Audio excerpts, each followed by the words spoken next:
Hello, I'm Kelly Foss. Let's face it, drawing portraits can be very challenging. So what we're going to do is break it down into 4 videos. This one, we're going to draw a mouth. Next one, a nose. Next one, eyes. And then the last one will be the full portrait, seeing how the features communicate with each other. I'm going to keep it really simple.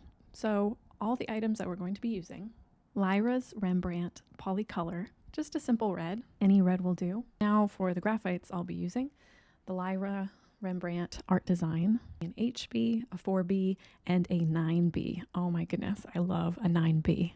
The paper we'll be using is my absolute favorite, Strathmore. This is a simple drawing paper, and this is 9 by 12, but you can really go with any size. For an eraser, I'm going to use this one here. And want to know a secret drawing weapon of mine? One of the Princeton brushes. I believe you pronounce it as hake, and you'll see what I use this for.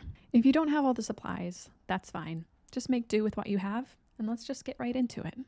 I'm drawing the mouth of my lovely model, Nina.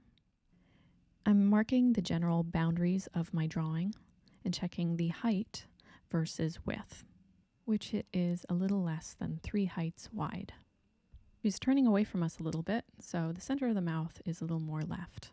And my bottom lip height is taller than my top lip height.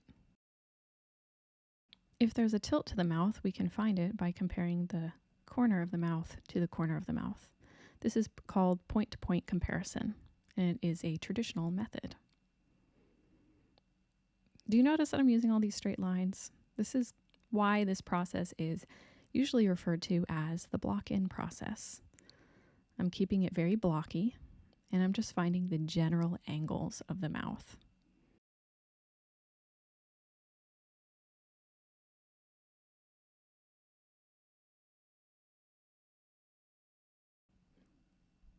Now I'm capturing just the simple shadow shape and how it wraps around that bottom lip there. The upper lip is pretty downward facing, so it's almost all in shadow itself.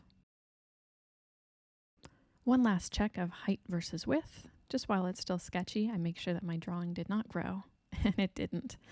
So let's use a side hold and glaze in this general shadowy base. And just tone the lip a little bit with the red, leaving space for the lightness. With a clean bit of tissue, I'm doing what I call a fog out. Back to the red to reestablish the lines and the shadows that I transition out of, from darkness up towards light. My model has a natural lip, so I'm making sure not to outline the lip, but go smoothly from color to flesh. Everyone's lips are so different. This bottom lip here reaches towards the corner of the mouth more than the top lip does, so I'm making sure to capture that. And back to a nice fog out, getting rid of all that scratchiness, as well as letting that red tint some of the flesh that is in the shadow. Let's start layering by introducing the 4B. And I'm just going to touch on some of the darkest moments. So that little corner of the mouth, the center of the mouth, as well as just this shadowy area that gets a little bit darker at the crease. With a clean bit of tissue, I'm massaging that tone into the red.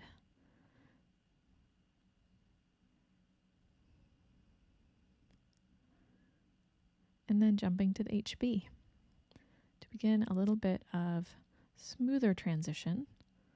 Really controlled coming out of that darker zone. And toning down my shadow a little bit.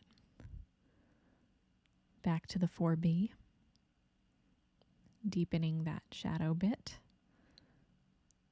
Just building it.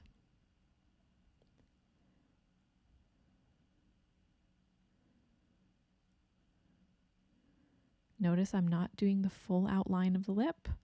I'm just staying to this shadow side with the darkness. And look at how cool it makes the lip.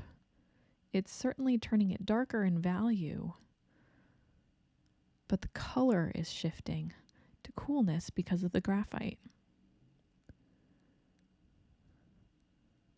So then what do? You switch to the red and you warm it up. Now look at how beautifully this is layering. Really take your time. There's not a clear separation of the mouth from the top lip to the bottom lip in the shadow. So I'm making sure not to overemphasize the separation. It's very naturalistic to let them kind of blend together. I'm redefining the shadow edge, and then I'm growing out of it towards the light. Harder pressure in the shadow, and then lightening the pressure as I go up. Starts looking 3D if you take your time to do this. The upper lip on the left side is quite illuminated by the bottom lip bouncing so much light on it, but it does tilt down as it goes into the mouth. So I'm adding darkness just with the red there.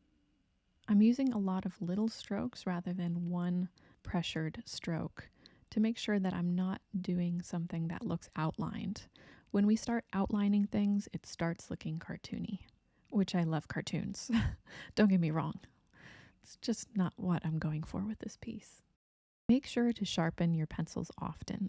It can help eliminate this dither, which is the artistic word for static on your piece.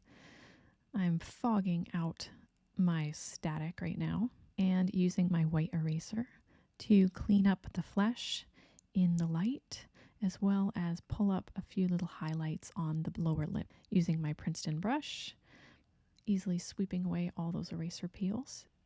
Just as we established the lightest lights, here's the 9B to reestablish just a touch of that darkest dark zone right there, the corner of the mouth and a little bit of the lips.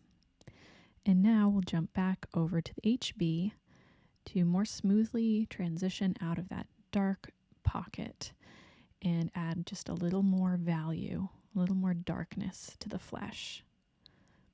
Let's warm that up with the red. And look at how not outlined this lip is. I really just want to transition, transition, transition. Back to the HB. A little more flesh shadow below the lip,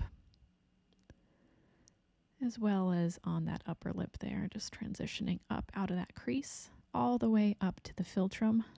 The Philtrum is this little valley that's right above your lips, and there's just a little bit of value that we can put up there, transitioning out of the lip color. Taking my tissue, I'm doing one last smoothing it out, and taking the eraser, just do last touch cleanup of those highlights.